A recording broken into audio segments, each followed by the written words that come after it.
मसीह खुदावंद में आप सबकी सलामती हो। मैं हूँ सिस्टर किरण इकबाल और आज मैं लाइव सेशन में आप सबों को वेलकम बोलना चाहती हूँ। जितने भी हमें ज्वाइन कर रहे हैं आप सबों को मैं तहे दिल से आपका थैंक्स बोलना चाहती हूँ और वेलकम बोलना चाहती हूँ आज इस घड़ी के लिए, आज इस मौका के लिए जो कि खुदावंद ने हमारी ज़िंदगी में ये दिया है। खुदावंद की शुक्रगुजारी हम करते हैं।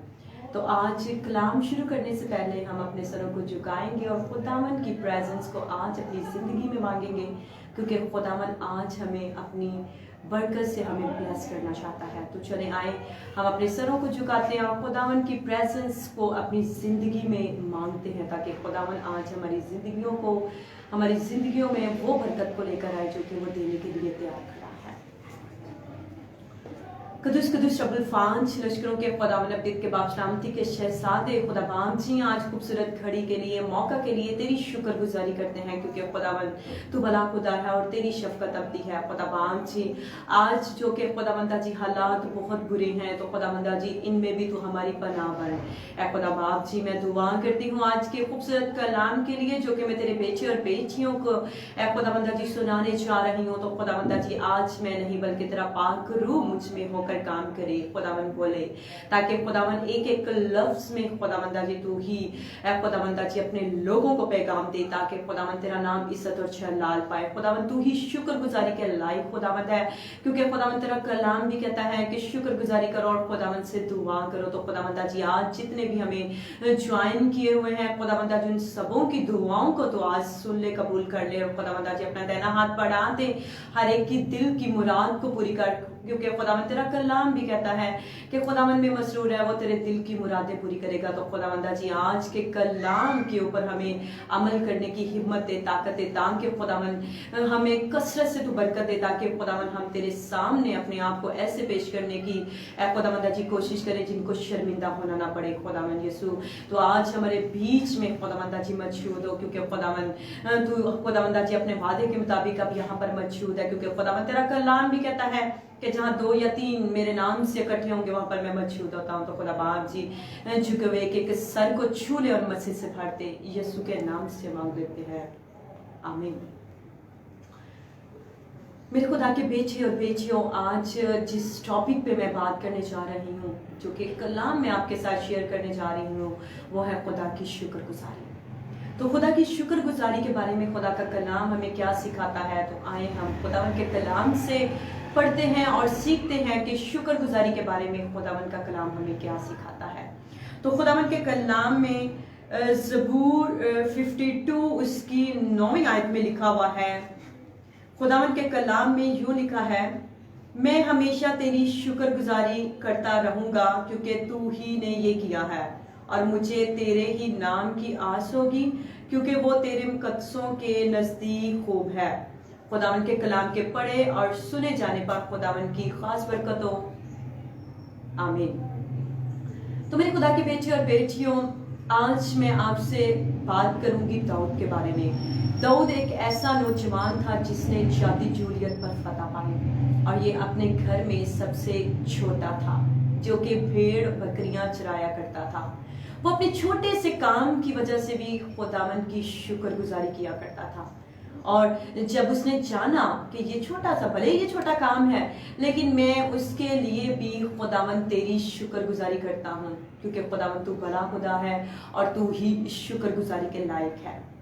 और जब वो भेड़ बकरियां चराने के लिए जाया करता था तो वहां पर खुदा के पाक रूह की भाड़ लग जाया करती थी, और अगर कोई जानवर उसके भेड़ों के ऊपर कोई भी हमला करता था तो वो फौरन से, इतनी ताकत उसके अंदर आ जाती थी कि वो फौरन से वहां पे अपने भेड़ बकरियों को वहां से उनके मुंह से छीन कर लेके आया करता था और उनको बचाया करता था। तो लिखा हुआ है कि दाऊद जो कि ज़बूर 52 में कहता है कि खुदावन मैं तेरी शुक्रगुजारी करता हूँ हर बात के लिए, हर चीज के लिए और हर एक काम के लिए, चाहे वो छोटी सी जॉब, जो कि भेड़ बकरियां बहुत बड़ी जॉब नहीं थी, बहुत बड़ा काम नहीं था, लेकिन फिर भी वो छोटे से काम की वजह से भी खुदावन की शुक्रगुजारी करता था। वो तूफानों में, परेशानियों में, दुखों में, धूप में, गर्मी में, सर्दी में वो अपना काम अंजाम दिया करता था और बड़ी खुशी के साथ अपना काम किया करता था। अब इस छोटे से काम के बावजूद भी दाऊद खुदावन का शुक्र करता है हर चीज के लिए, हर काम के लिए और हर एक बात के लिए जो कि खुदावन ने उसको दे रखी होती है। तो लिखा हुआ है कि वो वक्त का बहुत बड़ा बादशाह बना, क्योंकि ज़बूर 139 में भी लिखा हुआ है कि मैं तेरी रूह से बचकर कहाँ जाऊं या तेरी हजूरी से किधर भागूं। अगर आसमान पर चढ़ जाऊं तो वहां भी तू है, अगर मैं पाताल में बिस्तर बिछाऊं तो देख वहां भी तू है। कितनी खूबसूरत ये बात है कि जो कि दाऊद बादशाह ने इस ज़बूर में कही कि अगर खुदावन में आसमान पर चढ़ जाता हूं तो वहां भी तेरी प्रेजेंस है, वहां भी तू है। अगर मैं पताल में अपना बिस्तर बिछा देता हूं तो वहां भी खुदावन तू है। तो हर जगह खुदावन तू है, ये आसमान भी तेरा है, ये जमीन भी तेरी है, जो इसमें चीजें हैं, जो कुछ भी इसमें है खुदावन सब कुछ तेरा है। तो क्यों ना मैं तेरी शुक्रगुजारी करूं खुदावन, हर बात के लिए, हर चीज के लिए। अब दाऊद जो कि खुदावन की शुक्रगुजारी करता है और हर वक्त खुदा का शुक्रगुजार रहता है, और वो लिखा हुआ है कि वो वक्त का बादशाह भी बना और ऐसा बादशाह बना जो कि बहादुरी में बेमिसाल था। और वो नाच नाच कर खुदावन की शुक्रगुजारी किया करता था, खुदावन का शुक्र बजाया करता था। क्योंकि ज़बूर 50 उसकी 23 आयत में भी लिखा हुआ है कि जो शुक्रगुजारी की कुर्बानी गुजरानता है वो मेरी तमजीद करता है। और खुदावन के कलाम में लिखा हुआ है, ज़बूर 107 उसकी पहली आयत में लिखा हुआ है कि खुदावन का शुक्र करो क्योंकि खुदावन में तुम्हारी बाबत खुदावन की यही मर्जी है। ज़बूर 4 उसकी 5 आयत में लिखा हुआ है कि सदाकत की कुर्बानियां गुजरानो और खुदावन पर तवक्कल करो। अब अगर खुदा के कलाम का हम मुताला करते हैं तो हमें पता चलता है कि खुदावन यीशु मसीह जो कि राजाओं के राजा और खुदावंदों के खुदावंद है, वो भी हर बात में खुदावन की शुक्रगुजारी किया करते थे। जब खुदावन ईद फसह के रोज खुदावन ने वो रोटी ली और आसमान की तरफ उठाकर खुदावन का शुक्र अदा किया और तोड़कर अपने शागिर्दों को दी। जब खुदावन ने बहुत बड़ी एक भीड़ लगी हुई थी और खुदावन को उनके ऊपर तरस आया, तो तब भी खुदावन ने वहां पर भी खुदावन ने रोटी ली और खुदा बाप का शुक्र अदा किया। और बहुत सारी भीड़ वहां पर, बहुत सारी खाने से सैर हुई और वहां पर लिखा हुआ है खुदा के कलाम में कि जो बची हुई टोकरियां थी वो 12 टोकरियां थी जो कि वहां से उठाई गई थी। तो पहला थस्सलुनीकियों उसके 5 बाब की 18वीं आयत में लिखा हुआ है कि हर बात में मैं शुक्रगुजारी करो क्योंकि मसीह यीशु में तुम्हारी बाबत खुदा की यही मर्जी है। तो खुदा का कलाम हमें बताता है कि हर बात में शुक्रगुजारी करनी चाहिए। ये नहीं कि हमारे पास अगर खुशी का कोई समा है या हमारे पास बहुत ज्यादा दौलत है या दुनिया की हर चीज है तभी हमें शुक्रगुजारी करनी है, बल्कि खुदा का कलाम कहता है कि हर बात में शुक्रगुजारी करो, चाहे वो बात एक बीमारी की क्यों ना हो, चाहे आपके हालात बुरे क्यों ना हो, लेकिन हर बात में हमें खुदावन की शुक्रगुजारी करनी है। क्योंकि ज़बूर 35 उसकी 18वीं आयत में लिखा हुआ है कि मैं बड़े मजमा में तेरी शुक्रगुजारी करूंगा, मैं बहुत से लोगों में तेरी सताइश करूंगा। तो अब दुश्मन इब्लीस को तब तकलीफ होती है जब हम बहुत ज्यादा खुश होते हैं, क्योंकि खुदावन का कलाम भी कहता है कि सुबह को खुशी की नौबत आती है। तो आज भी बहुत से ऐसे लोग हैं जो बहुत कम शुक्रगुजारी करते हैं।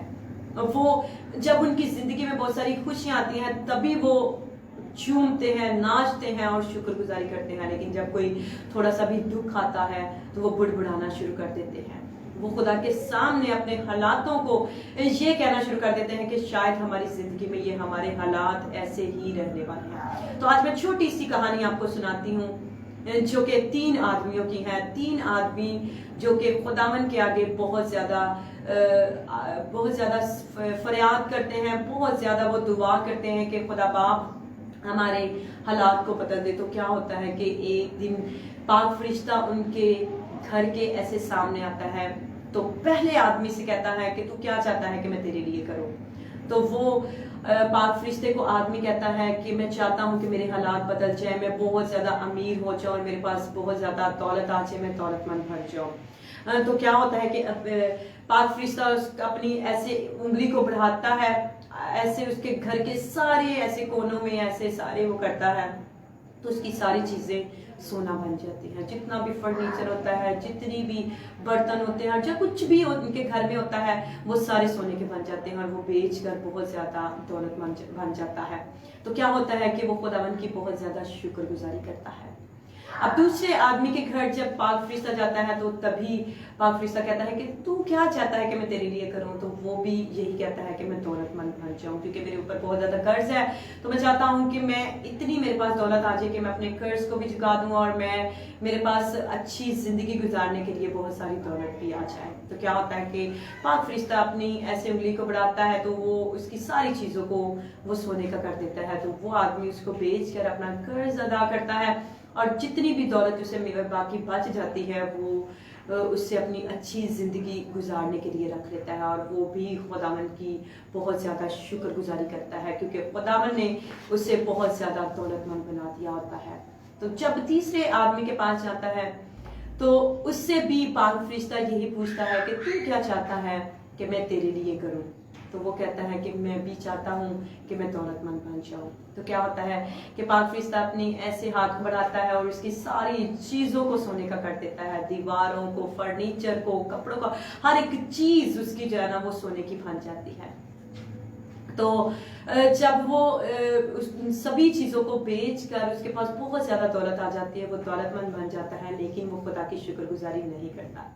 तो पाक फरिश्ता फिर उससे ये पूछता है कि तू क्या चाहता है कि मैं तेरे लिए करूं, क्योंकि पहले दो आदमियों ने तो शुक्रगुजारी की है लेकिन तूने कुछ भी नहीं बोला है। तो वो कहता है कि मैं चाहता हूं कि मुझे तेरी उंगली मिल जाए।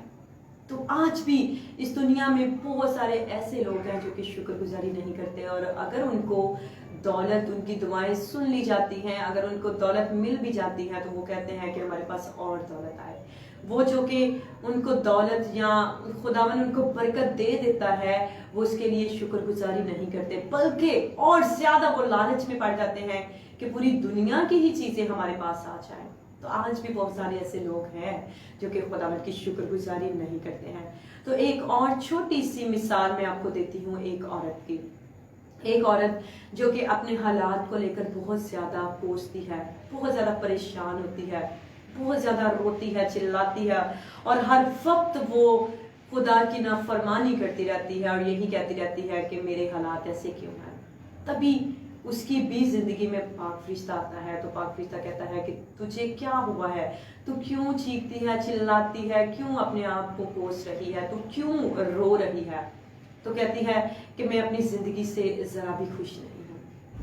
तो पाक फरिश्ता कहता है कि तू क्यों अपनी जिंदगी से खुश नहीं है। तो वो अपने हालात को बयान करती है, अपने सारी जितनी भी चीजें होती हैं सभी को वो बयान करती है और बताती है कि मैं बिल्कुल भी अपनी जिंदगी से खुश नहीं हूँ।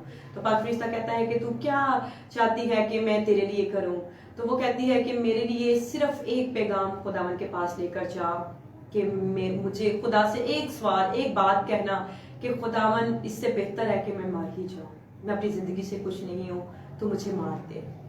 तो जब पाक फरिश्ता खुदावन की हजूरी में जाता है तो क्या होता है कि वो बताता है खुदावन को कि फलां जगह पर औरत बहुत ज्यादा रो रही थी, चिल्ला रही थी, अपने हालात को, अपने आप को कोस रही थी कि मैं मर जाना बेहतर समझती हूँ, मैं अपनी जिंदगी से खुश नहीं हूँ।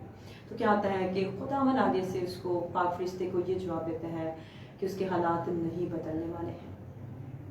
तो क्या, लेकिन उसके लिए एक बात है कि वो अगर हर बात में शुक्रगुजारी करेगी तो वो ठीक हो जाएगी। तो पाक फरिश्ता उस औरत के पास जाता है और उसको कहता है कि तू हर बात में शुक्रगुजारी करना शुरू कर दे तो तू अपनी ज़िंदगी से आज़ाद हो जाएगी, जो कि तू चाहती है कि मेरी ज़िंदगी में खुशियाँ हैं। तो क्या होता है कि वो औरत बहुत ज़्यादा खुदा की शुक्रगुजारी करना शुरू कर देती है। कोई भी काम करती है, झाड़ू लगाती है, घर की सफाई करती है, बर्तन धोती है, खाना बनाती है, हर एक बात में वो खुदावन की शुक्रगुजारी करना शुरू कर देती है। तो उसके हालात बदल जाते हैं। अब उसके हालात क्यों बदलते हैं? क्योंकि वो उन हालात के साथ रहना सीख जाती है और खुदावन की शुक्रगुजारी करती है हर बात के लिए, हर चीज के लिए, हर काम के लिए। तो उसके हालात बदल जाते हैं। तो आज खुदा का कलाम जो कि दाऊद बादशाह हमें कहता है कि हर बात में मैं खुदावन तेरी शुक्रगुजारी करता हूँ, क्योंकि तू ही भला खुदा है और तू ही शफकत के लायक होता है। क्योंकि खुदा का कलाम भी कहता है कि खुदावन की शुक्रगुजारी करो और खुदावन से दुआ करो। तो बजाय इसके कि हम परेशान हों अपने हालात को लेकर या अपनी बीमारियों को लेकर या अपने किसी भी ऐसी चीज को लेकर, हमें खुदा की शुक्रगुजारी करनी चाहिए। क्योंकि खुदा की सबसे बड़ी शुक्रगुजारी खुदावन के नजदीक ऐसी है जो कि हम खुदावन की हम तो सुना के गीत गाते हैं और रात को उसकी सच्चाई का प्रचार करते हैं। और रात से क्या मुराद है? जब हम बीमार होते हैं, जब हम किसी मुश्किल हालात में पड़ जाते हैं, जब हम आजमाइश में पड़ जाते हैं, तभी खुदा का कलाम कहता है कि हर बात में, हर चीज में खुदावन की शुक्रगुजारी करो। ये है शुक्रगुजारी जो कि खुदावन हमें सिखाता है कि हम करें। तो मेरे खुदा के बेटे और बेटियों, खुदा की शुक्रगुजारी उन हालात में करना बहुत ज्यादा मुश्किल होता है जब हम बीमार होते हैं, जब हमारे हालात थोड़े से हालात अच्छे नहीं होते हैं। उन हालात में हम इब्लीस को हरा सकते हैं खुदा की शुक्रगुजारी करके और खुदावन में खुश रहकर। तभी हम बहुत ज्यादा ब्लेस होंगे और खुदावन के कलाम के ऊपर हम अमल करने वाले बन जाएंगे। क्योंकि खुदा का कलाम कहता है कि सुबह को खुशी की नौबत आती है। तो मसीह हमें खुश रहने के लिए कहता है, क्योंकि हर काम में खुदावन हमारी भलाई को लेकर आता है। तो आज अगर कोविड की वजह से हम परेशान हैं या मुश्किल में हैं या बहुत ज्यादा खौफज़दा हैं, तो मेरे खुदा के बेटे और बेटियों मैं आपको बताना चाहती हूँ कि आज इन हालात में भी हमें शुक्रगुजारी करनी चाहिए। क्योंकि हो सकता है ये हालात हमारे ऊपर इसलिए आए हों कि खुदावन हमें अपनी तरफ बुला रहा हो, खुदावन हमसे वक्त मांग रहा हो। तो आज से ही हमें हर बात के लिए, हर चीज के लिए, हर काम के लिए शुक्रगुजारी करनी चाहिए। तभी यरू की दीवारें जो कि हमारी जिंदगी में बुरे हालात की वजह से है, बीमारियों की वजह से है, तो खुदावन आज भी यरू की दीवारें आपकी तोड़ने के लिए तैयार है। तो आज से ही खुदावन की शुक्रगुजारी करें, खुदावन के आगे फरियाद करें और ज्यादा से ज्यादा खुदावन के साथ वक्त गुजारें ताकि आपका वक्त बदल जाए। तभी हम दाऊद बादशाह की तरह खुदावन के नजदीक पसंदीदा होंगे। क्योंकि दाऊद कहता है कि मैं हमेशा तेरी शुक्रगुजारी करता रहूंगा। खुदा बाप, अगर मेरी जिंदगी में कोई मुश्किल भी है, परेशानी भी है, दुख भी है, सर्दी है, गर्मी है, हालात बुरे भी हैं, बीमारी भी मैं भी हूं मैं, तभी मैं हर चीज में तेरी शुक्रगुजारी करता रहूंगा। तो आज हमें दाऊद की तरह, खुदावन यीशु मसीह की तरह हमें हर बात में खुदावन की शुक्रगुजारी करनी चाहिए, क्योंकि खुदावन के नजदीक ये पसंदीदा है। तभी हमारे हालात भी बदल जाएंगे, तभी हमारी जिंदगी में बहुत सारी खुशियां आएंगी। तो आज मैं छोटा सा वाक्य आपको इटली का सुनाती हूँ। लास्ट ईयर का ये वाक्य है कि एक आदमी जो कि कोविड की वजह से अफेक्टेड हुआ था, तो जब उसके पास जिंदगी के बहुत कम उसके पास टाइम था, तो क्या हुआ कि उसको वेंटिलेटर पर, जब उसको वेंटिलेटर पर लेकर जाया गया, तो वहां पर डॉक्टर्स ने कहा कि तुम्हें सांस के लिए यूरो पे करना पड़ेगा। तो वो उस वेंटिलेटर के ऊपर पड़ा हुआ सोच रहा था कि मैंने अपनी जिंदगी के 70 साल गुजार दिए हैं, लेकिन अपनी एक सांस के लिए भी मैंने खुदावन की शुक्रगुजारी नहीं की है। आज मुझे वो सांसें जो कि खुदावन मुझे मुफ्त में दे रहा था, तो उसके लिए मुझे कुछ भी अदा नहीं करना पड़ा। तो आज एक एक सांस के लिए मुझे रुपए पैसे को देना पड़ रहा है। तो वो बहुत ज्यादा खुदावन के आगे गिड़गिड़ाया कि खुदावन, मैं हर बात के लिए तेरी शुक्रगुजारी करता हूँ, हर सांस के लिए जो कि खुदावन तू मुझे मुफ्त में देता रहा है, तो उसके लिए भी मैं तेरी शुक्रगुजारी करता हूँ। तो आज मेरे खुदा के बेटे और बेटियों, हमें हर बात के लिए दाऊद की तरह, हर चीज के लिए, हर काम के लिए खुदावन की शुक्रगुजारी करनी चाहिए। ताकि हमारी ज़िंदगी में वो ब्लेसिंग आए, वो मुकाम आए जो कि खुदावन हमें जहाँ पर लेकर जाना चाहता है। तो आज से ही खुदावन की हर बात में शुक्रगुजारी करें ताकि खुदावन आपकी ज़िंदगी में वो ब्लेसिंग को लेकर आए जो कि खुदावन आपको देने के लिए तैयार है। सो खुदावन आज इस कलाम के वसीला से आप सबों को बहुत ज़्यादा बरकत दे। God bless you all. आमीन।